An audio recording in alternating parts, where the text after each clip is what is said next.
Magandang araw po sa inyong lahat. Ako si Rodsen D. Muling Bayan ng BSHM 3A. Una sa lahat, nais naming iparating ang aming taos-pusong pagbati sa ating minamahal na mga kapatid na overseas Filipino workers o OFW sa iba't ibang sulok ng mundo.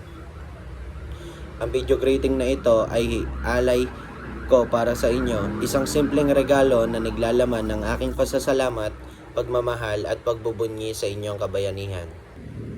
Alam naman natin na hindi madali ang buhay sa ibang bansa. Maraming pagkakataon na kailangan ninyong magsikap mag-isa. Malayo sa pamilya at malayo sa mga taong nagbibigay sa inyo ng lakas. Marami rin kayong okasyong hindi naroroon. Mga birthdays, graduations, holidays at kahit simpleng kainan sa bahay na sana ay kasama kayo. Pero sa kabila ng lahat ng ito, patuloy kayong tumatayo, nagpupursige at lumalaban para sa inyong mga mahal sa buhay. Kaya naman, mula sa aking puso, maraming salamat po. Ang sakripisyo ninyo ay hindi nasasayang at hindi namin ito makakalimutan. Sa araw na ito, nais kong ipaabot sa inyo ang isang espesyal na mensahe. Mahal namin kayo. Miss na namin kayong lahat. At miss na kayo ng inyong mga pamilya. Habang pinapanood ninyo ang video na ito, sana maramdaman ninyo ang yakap at init ng pagmamahal mula sa mga taong nagmamahal sa inyo dito sa Pilipinas. Makakarinig kayo ng mga simpleng katagang, ingatan mo ang sarili mo, proud na proud kami sa iyo, at huwag kang mawawala ng pag-asa. Alam kong kahit mga maliliit na salita lang ito, malaki ang naibibigay nitong lakas.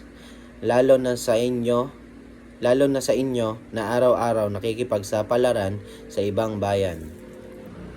Sa gitna ng inyong trabaho, pagod at pangungulila, sana ay tandaan ninyo, hindi kayo nag-iisa.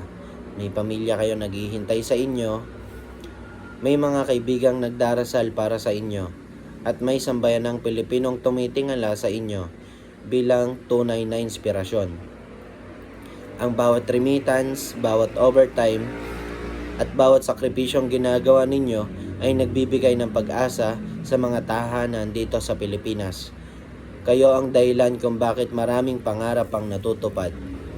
Sa pagtatapos ng video greeting na ito, isang maraming salamat po ang nais kong ipaabot sa inyong lahat. Patuloy kayong mag-iingat, magmalasakit sa inyong sarili at huwag kalimutang magpahinga kapag kinakailangan. Naway gabayan kayo ng Panginoon sa bawat araw na malayo sa amin. At sana, sa tamang panahon, makauwi kayo ng ligtas at may ngiti sa inyong mga labi.